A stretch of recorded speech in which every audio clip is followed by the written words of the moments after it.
దేవుడి నామకే మహిమ కలుగును గాక. ప్రభువైన యేసు క్రీస్తు నామములో నా శుభాభివందనాలండి. ఎలా ఉన్నారు? బాగున్నారా? దేవుని మహాకృపను బట్టి మీరందరూ కూడా బాగుందరు గాక. దేవుడు అట్టి కృప మీకు అనుగ్రహించిన గాక. ఆమేన్. రాండి, దేవుడు మన దృష్టికి ఒక వాక్యాన్ని తీసుకొని వచ్చాడు. మనం విని బలపడదాము. దేవుని యొక్క పరిశుద్ధ గ్రంథము మనం ఒకసారి చదువుకున్నాము. యజ్రా గ్రంథం, దేవుని పరిశుద్ధ గ్రంథములోంచి యజ్రా గ్రంథంలో 8వ అధ్యాయంలో మంచి మాట రాయి ఉన్నది. 23వ వచనంలో ఒకసారి నేను చదువుతున్నాను. మేము ఉపవాసము నుండి ఆ సంగతిని బట్టి మా దేవుడిని వేడగా ఆయన మా మనవి అంగీకరించెను. దేవుని ప్రియులారా, ఏ కార్యమైనా సరే మన కుటుంబాల్లో మన జీవితాల్లో జరగాల, ఏదైనా చేయాలంటే వేళ చెల్లించాలి. ఎలా ఏదైతే ఉండదో ఒక వస్తువును కొనాలంటే ఒక వేళ చెల్లించాలి. దేవుడు అడుగుతున్నాడు, నువ్వు పెట్టి దాంట్లో కానీ ఆయన ఏమీ ఆశపడడు. దేవుడు అంటున్నాడు, నువ్వు ఇప్పుడు కొంతమంది కష్టపడిన దానికి ఏమిస్తారు? ప్రతిఫలం ఇస్తారు.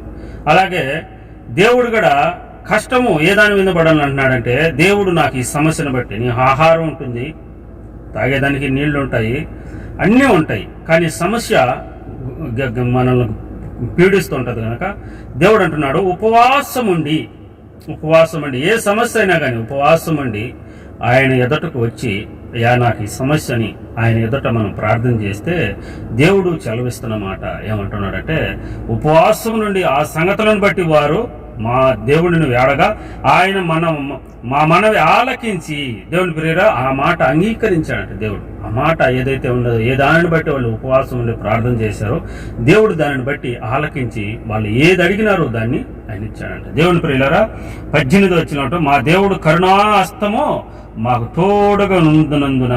దేవుని ప్రియులారా, ఆ మాట వాళ్ళు అంటున్నారు, మాకు దేవుడు కరుణాహస్తం మాకు తోడుగా ఉండనందున. ఎందువలన తోడుగా ఉన్నది? మేము ఉపవాసం ఉండి దేవుడిని ఆరాధించి చేసినాం గనక, దేవుడిని స్తుతించాం గనక ఆయన కరుణాహస్తం అంట మనకు తోడుగా ఉండాలంట. దేవుని ప్రియులారా, మనం కూడా ఉపవాసం ఉంటే దేవుని కరుణ హస్తము మనకు తోడుగా ఉంటుంది. దేవుని ప్రియులారా, రోజు తింటానే ఉన్నాం, ఎన్ని రోజులు తింటానే ఉన్నాం, కానీ మనకేమీ తృప్తి తీరలేదు. ఏ మనిషికైనా కానీ మనం తినకుండా ప్రతిరోజు తింటానే ఉన్నాం.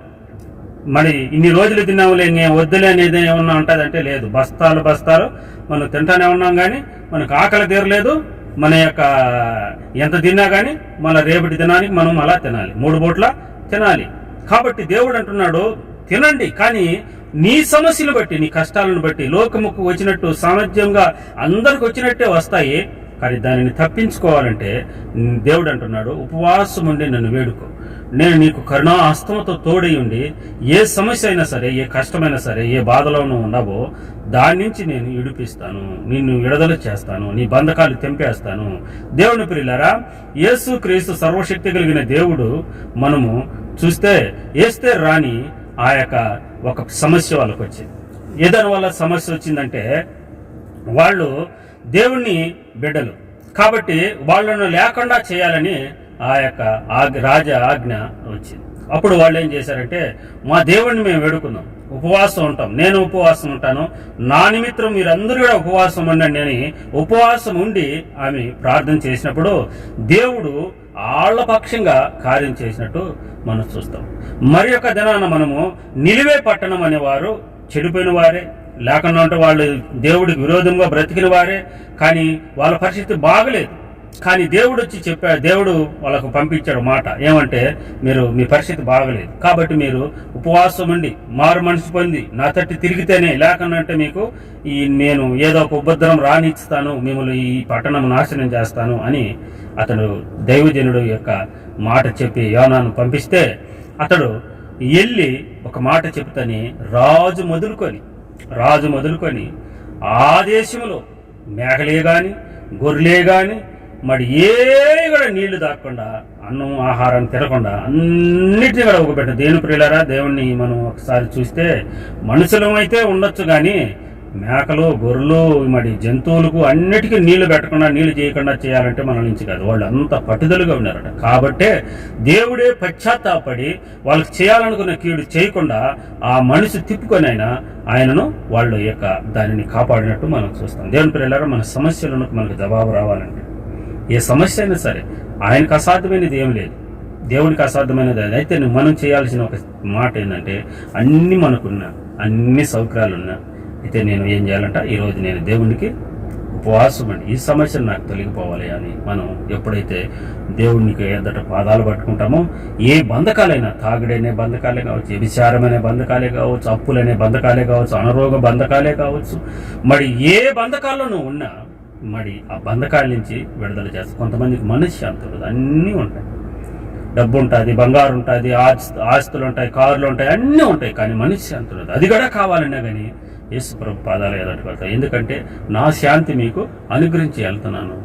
దేవుడు అంటున్నాడు, నా ఎదుటికి వస్తే నా శాంతి మీకు అనుగ్రహిస్తాను. ప్రయాసపడి భారం మోసుకోబోతున్న సమస్త జనులారా, నా ఎదుటికి వస్తే నేను మీకు విశ్రాంతి ఇస్తాను. దేవుని ప్రియులారా, దేవుడు విశ్రాంతి ఇచ్చేదానికి మన ఎదుటకు ఆయన దిగి వచ్చే దేవుడు. దేవుని ప్రియులారా, దేవుడు పరిశుద్ధమైన వాక్యం మనకు సెలవిస్తున్నది ఏంటంటే, నా తట్టు తిరగండి, నేను మీ తట్టు తిరుగుతా, అప్పుడు ఎవడు నీ ఎదుట నిలబడలేడు. దేవుని ప్రియులారా, దేవుడు మన తట్టు తిరిగితే మన ఎదుట ఇంకెవడు నిలబడాలి. యేసు క్రీస్తు సర్వశక్తి కలిగిన దేవుడు ఇశ్రాయేలు ప్రజల మనతో ఆయన ఉన్నప్పుడు వాళ్ళ ఎదుట ఎవరు నిలవలేకపోయినారు. ఏదా నదే గాని వచ్చినా కానీ అది పాయిలైపోయింది, సముద్రమే వచ్చినా కానీ అది పాయిలైపోయింది. మరి కొండలు, కోటలు, మరి ఎరుకో కోట, ఆ కోటలే అడ్డం వచ్చినా కానీ అయ్యే వీళ్ళు పడగొట్టకుండానే అయ్యే కూలిపోయినాయి. అలాంటి సమస్యలే నీకు ఉన్నా కానీ ఈరోజు ఆయన చెప్తున్న మాట ఏంటంటే, ఉపవాసముండు, దేవుని ఏడుకు, ప్రభా ఇదే సమస్యను బట్టి నేను ఈ పాదాలు చెంతకొస్తున్నానయ్యా, నాకు సమస్యను తీర్చాయా, నా కష్టాలు తీర్చాయా, నా సమస్యల నుంచి విడుదల పొందాలి, ఈ అనారోగ్యం నుంచి విడుదల పొందాలి, ఈ బంధకాల నుంచి విడుదల పొందాలి, ఈ శోధన నుంచి నేను తొలగిపోవాలయ్యా, నన్ను నీ ఉపవాసం ద్వారా ఆ కార్యం చేయమని ఆయన ఏడితే, ఆయన అంటున్నాడు, మేము ఉపవాసం అండి ఆ సంగతిని బట్టి మా దేవునికి మేము వేడుకోనగా ఆయన మా మనవి అంగీకరించిన. దేవుని పిల్లలారా, ఆయన అంగీకరిస్తాడు. ఎంతటి కఠినమైనది ఇదైనా కానీ, ఆ కోర్టు కేసులైనా కానీ, మరణమైన యొక్క ముందున్నా కానీ అది తొలగిస్తాడు. ఎందుకంటే సద్రక్, మేషక్, అబేద్నెగోకు వాళ్ళకి మరణం ముందుంది. వాళ్ళు ప్రార్థన చేశారు, మా దేవుడు మమ్మల్ని రక్షిస్తాడని నమ్మకం ఉంచారు. మరణమే రద్దు అయిపోయింది. దేవుని పిల్లలు ఏదైనా సరే ఆయన చేయగలిగిన దేవుడు. అందుకనే ఆయన పాదాలను పట్టుకోగలిగితే, దేవుని ఎత్తట ఉపవాసమును నువ్వు దేవుని వేడుకోగలిగితే, దేవుడు నీ తట్టి తిరిగేదానికి ఆయన రెడీగా ఉన్నాడు. ఆయన కరుణ హస్తమును చాపేదానికి రెడీగా ఉన్నాడు ఆయన. దేవుని పిల్లరా, నీవు ఏ సమస్యలో ఉండవో తెలియదు కానీ దేవుడు నీతోనే మాట్లాడుతున్నాడు. ఈ మాటిని దేవుని ఎదుట రా, ఆయన ఎదుట ఒక దినం ఉపవాసం ఉండు, నా సమస్య ఇదయ్యా, నా ప్రాబ్లం ఇది, దీంట్లో నుంచి నేను బయటపడలేకపోతానని ఆయన పాదాలు పట్టుకో. దేవుడు నేను ఖచ్చితంగా ఆ బంధకాల నుంచి విడిపిస్తాడు. దేవుడు నీకు తోడై ఉండును గాక, నీ ప్రతి సమస్య నుంచి నిన్ను విడిపించి, నిన్ను దీవించి ఆశీర్వదించును గాక. Amen, amen. God bless you.